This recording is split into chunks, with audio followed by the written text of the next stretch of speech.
네, 여러분 안녕하십니까. 취업대통령 정광식입니다. 본격적으로 좀 볼게요. 여러분들이 문항적인 부분에서 봤을 때 어떤 부분을 좀 더 강조해야 되는지. 앞에 보시면 이건 1번 문항이죠. 1번 문항인데 좀 글씨를 크게 볼게요. 여러분들이 이해를 보기 위해서. 자, 우선은 한번 읽어보겠습니다. 우리 공사에 지원한 동기를 기술하고 지원자의 직장 선택 기준 및 공사가 해당 기준에 어떻게 부합하는지 작성하시오 라고 했습니다. 자, 210자에서 700자라고 썼죠. 700자라고 했을 때는 일반적으로 당연히 하나 정도의 사례를 좀 구체화해서 작성하는 것이 우선 추천입니다. 근데 그렇게 정말 안 된다라고 하면 당연히 2개 정도의 사례도 써도 무방해요. 꼭 하나만 쓰라고 한 적은 어디에도 없으니까요. 자, 그러면 가이드적인 부분으로 봤을 때 첫 번째, 모든 항목 중 가장 중요한 항목입니다. 그죠? 1, 2, 3, 4번 4개의 문항이 있는데 이 중에서도 가장 중요한 건 바로 지원 동기예요. 그래서 여러분들이 여기서 심혈을 기울여야 되겠습니다.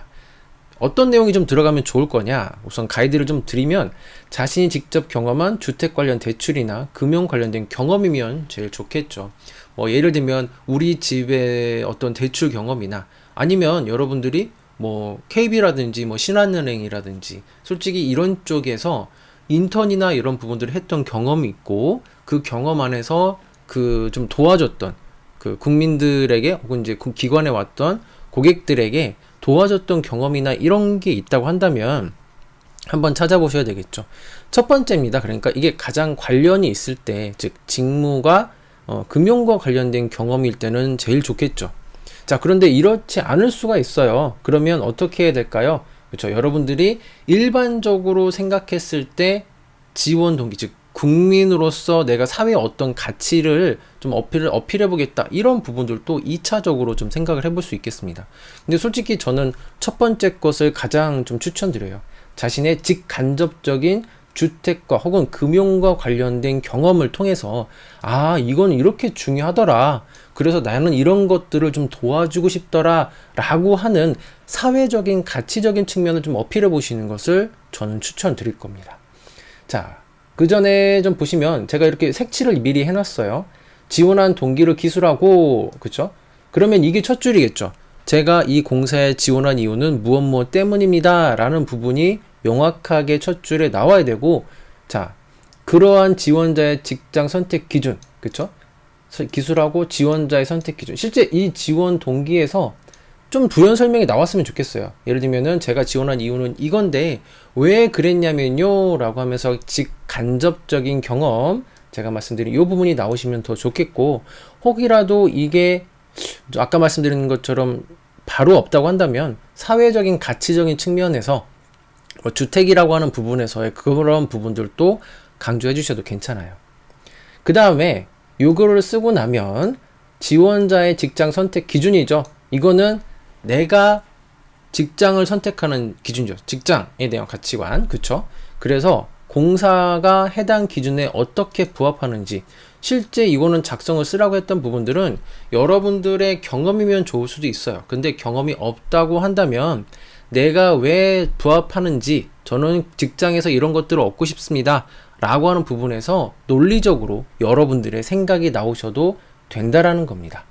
자, 그런 것들을 여러분들이 좀 생각을 해주시고 순서대로 좀 나올 수 있도록 여러분들이 좀 작성을 해주되, 포인트는 지원한 동기고요, 직장 선택 기준이에요. 저는 직장을 이런 기준으로 갖고 있습니다. 그게 무엇이어도 상관은 없습니다. 그에 대한 설득력만 있으면 되겠고요. 그 기준이 왜 공사에 해당하느냐? 그러면 공사의 홈페이지를 들어가 보시고 너네가 이런 것을 하기 때문에 내가 이런 것을 하는데 직접 연관이 있어서 지원을 했다. 이런 식에 대한 답이 나오시면 제일 좋겠죠. 자, 주택과 관련된 사회적인 가치 부합, 이것도 설명을 드렸고요.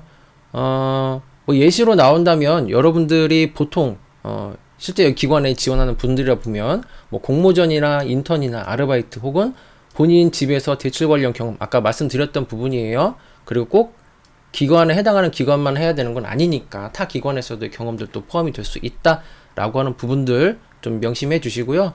자, 어설픈 전문 용어로 써도 신입 지원자로 인정하는 분위기가 있어요. 즉 실제 여러분들에게 좀 제가 이것을 설명하기 위해 한국주택금융공사와 관련된 영상이나 문서나 이런 것들을 전체적으로 좀 읽어봤습니다. 그랬을 때 그 사람들이 어떤 평가하는 기준에서 이 전문 용어 너 했었어 이렇게 평가하지 않는다라는 것을 좀 알 수 있었는데요. 여러분들이 용어를 쓰는 건 좋아요. 그 대신 다만 분명히 그 용어가 무엇인지는 알고 가시면은 그 용어를 왜 썼는지는 제가 그 사람들이 뭐라고 하진 않는다라는 겁니다. 자, 그래서 여러분들이 이것을 좀 알고 작성을 해주시면 되겠고, 너무나도 뻔한 내용이지만 스토리 위주로 여러분들이 작성을 해주시는 게 지원 동기에서의 가장 좋다. 즉 뭐냐면 가독성을 위해서는 이 부분이 더 훨씬 더 좋겠다라고 여러분들에게 설명드릴 수 있을 것 같습니다. 자, 그래서 여러분들이 1번 문항은 제가 여기까지 좀 설명을 드릴 거고요. 제일 중요한 건 제가 이렇게 동그라미 색칠해놨던 부분 좀 참고해 주시고 보시면 되겠고요.